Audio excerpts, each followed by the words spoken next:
Hello, in this video I want to show you how to manage Google passwords on REALME 11 Pro. To do this we'll need to open our Google Chrome browser, then enter the website you want to remember the password for. In this case we're going to go for Facebook.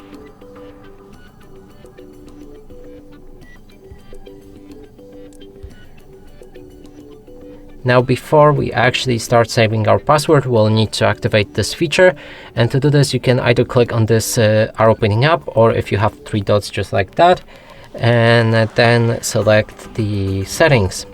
We can scroll down for the password manager, and inside make sure that save passwords are on. Now we can go back to the Facebook page and try to log in. Enter the password. I'm gonna go with random things and click on login.